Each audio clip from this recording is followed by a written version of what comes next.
मैं डॉक्टर चंद्रकला, सह आचार्य राजकीय स्नातकोत्तर महाविद्यालय बयाना में बीए पार्ट सेकंड के समाजशास्त्र के सभी विद्यार्थियों का आज के सत्र में स्वागत करती हूँ। तो बच्चों, आज हम जिस टॉपिक पर चर्चा करेंगे वो आपके सेकंड पेपर से लिया गया है। आज का टॉपिक है पंचायती राज, लोकतांत्रिक विकेंद्रीकरण। ठीक है, पंचायती राज, डेमोक्रेटिक डिसेंट्रलाइजेशन। चलिए टॉपिक को शुरू करते हैं। पंचायती राज सन 1959 में अस्तित्व में आया। तो पहली बात हमने आपको क्या बताई है? पंचायती राज सन 1959 में अस्तित्व में आया, जब बलवंत राय मेहता अध्ययन दल ने अपना प्रतिवेदन प्रस्तुत किया।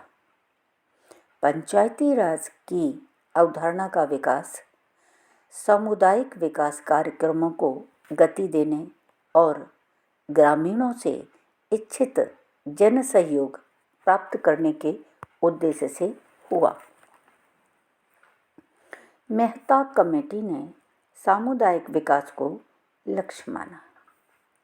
तो ये बात आपको यहाँ तक समझ आई कि मेहता कमेटी ने अपनी रिपोर्ट में इसके विषय में बताया।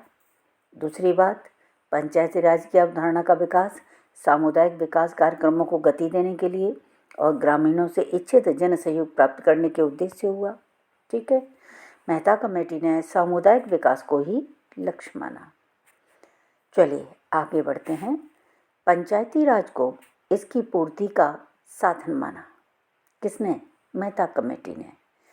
मेहता कमेटी ने सामुदायिक विकास को लक्ष्य माना और पंचायती राज को इसकी पूर्ति का, यानी इस लक्ष्य को प्राप्त करने का साधन माना। ठीक है, विकास कार्यों में ग्रामीण जनता का सहयोग प्राप्त करने, विकास योजनाओं को जनप्रतिनिधियों को सौंपने तथा ग्रामीण पुनर्निर्माण के विभिन्न कार्यों को सफल बनाने हेतु पंचायती राज की स्थापना पर विशेष जोर दिया गया। मेहता कमेटी ने CDP अर्थात कम्युनिटी डेवलपमेंट प्रोग्राम के संचालन में प्राण फूंकने की दृष्टि से, नया जीवन फूंकने की दृष्टि से, प्राण फूंकने की दृष्टि से पंचायती राज के अंतर्गत एक 3 स्तरीय व्यवस्था की स्थापना की। 3 स्तरीय व्यवस्था अर्थात 3 टायर सिस्टम। ठीक है, जिसमें 3 स्तर थे। इस व्यवस्था का सुझाव दिया और इनके दिए गए सुझाव को स्वीकार भी कर लिया गया। ठीक है, सुझावों को स्वीकार कर लिया गया और प्रशासन ने विभिन्न स्तरों पर पंचायती राज की स्थापना की। इस समय देश में 2,27,698 ग्राम पंचायतें हैं। कितनी बताइए मैंने आपको? पूरे देश में 2,27,698 ग्राम पंचायतें हैं।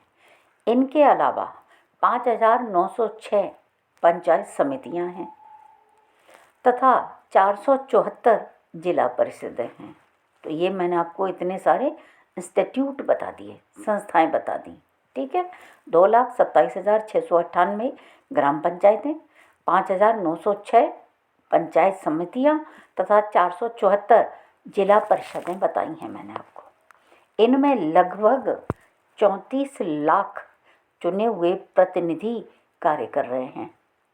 ठीक, कितने? 34 लाख चुने हुए प्रतिनिधि कार्यरत हैं। पंचायत की अवधि साधारणतः 5 वर्ष बताई गई है, 5 वर्ष है। नए कानूनों का निर्माण तथा पुराने कानूनों में संशोधन कर देश के विभिन्न भागों में पंचायतों के कार्यों में एकरूपता लाने का प्रयास किया गया। ठीक है, मैंने आपको क्या बताया अभी, साधारणतः पंचायत की अवधि 5 वर्ष है। नए कानूनों का निर्माण तथा पुराने कानूनों में संशोधन कर देश के विभिन्न भागों में पंचायतों के जो कार्य हैं उनमें एकरूपता लाने का प्रयत्न किया गया। चुनाव प्रणाली और इनके कार्य करने के तरीकों में सुधार किया गया। तो ये बात यहाँ तक समझ आ गई आपको। अब हम बात करते हैं लोकतांत्रिक विकेंद्रीकरण पर। ठीक है, तो यहाँ तक हमने बताया आपको पंचायती राज की रूपरेखा क्या है। अब हम आपको बता रहे हैं लोकतांत्रिक विकेंद्रीकरण कैसे है, इस पर विचार करते हैं। चलिए, तो हम पाते हैं कि बलवंत राय मेहता ने अपनी रिपोर्ट में सर्वप्रथम इसका उल्लेख किया। ठीक, मैंने अभी आपको क्या बताया कि बलवंत राय मेहता ने सर्वप्रथम अपनी रिपोर्ट में इसका उल्लेख किया। आपने पंचायती राज के दर्शन और अवधारणा का विकास किया। इस बात को हमें ध्यान रखना पड़ेगा कि बलवंत राय मेहता ने पंचायती राज का दर्शन भी बताया और पंचायती राज अवधारणा का विकास भी किया। ठीक है, इसके अंतर्गत आपने पहले स्तर पर यानी ग्राम स्तर पर पंचायतें, ये बात बताई।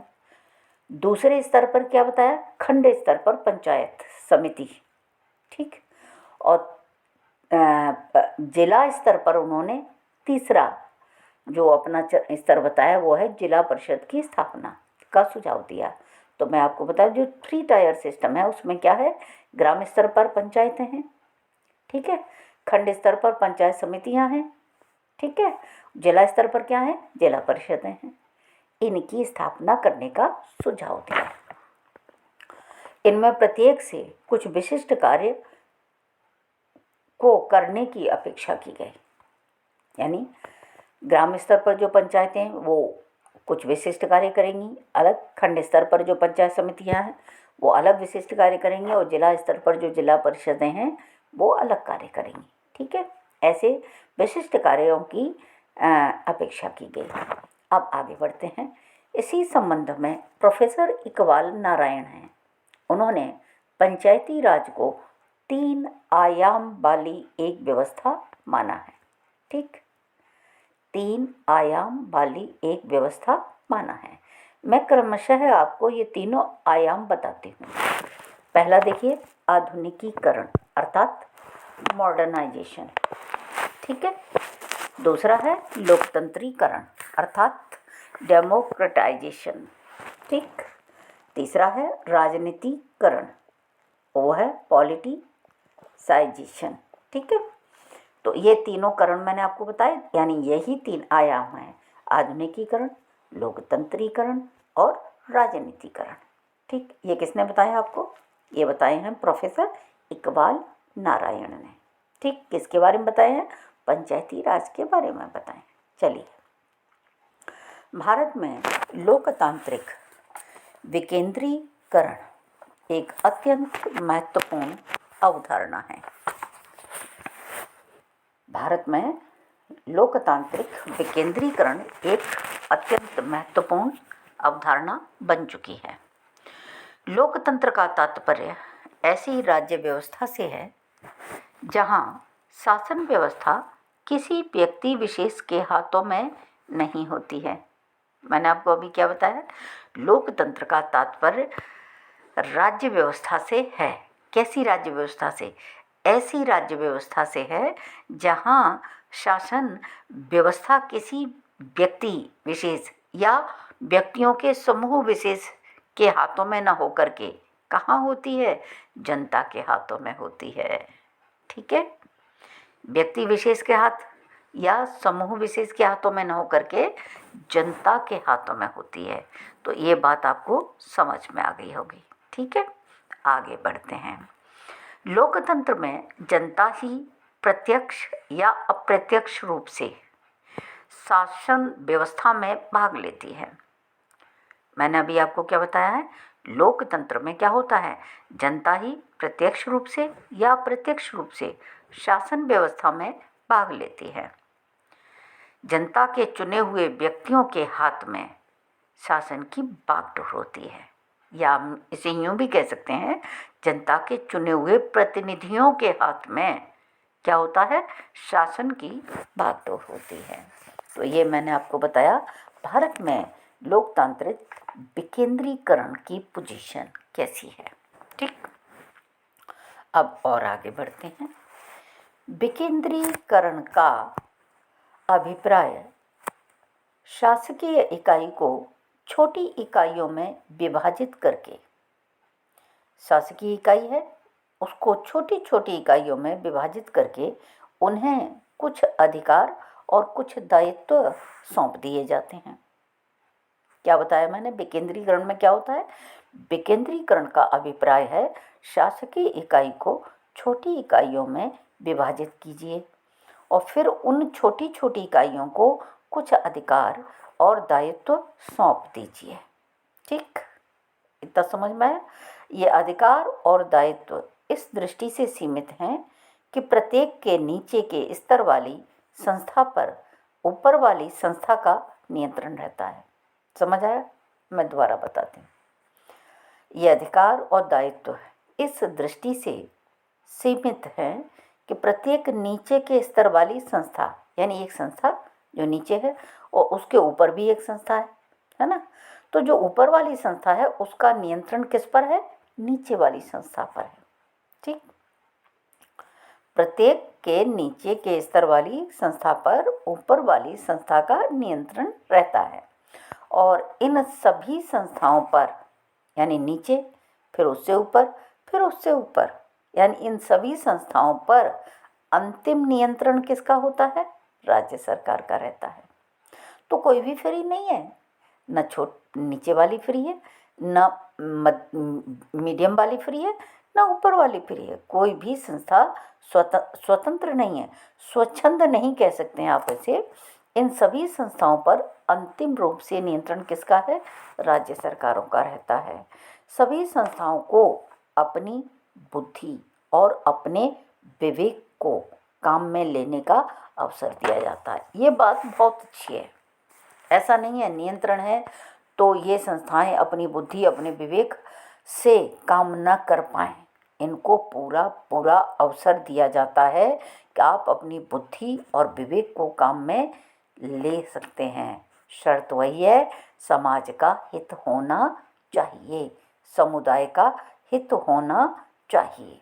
ठीक है, सभी संस्थाओं को अपनी बुद्धि और विवेक को काम में लेने का अवसर दिया जाता है, लेकिन साथ ही एक चीज़ और है।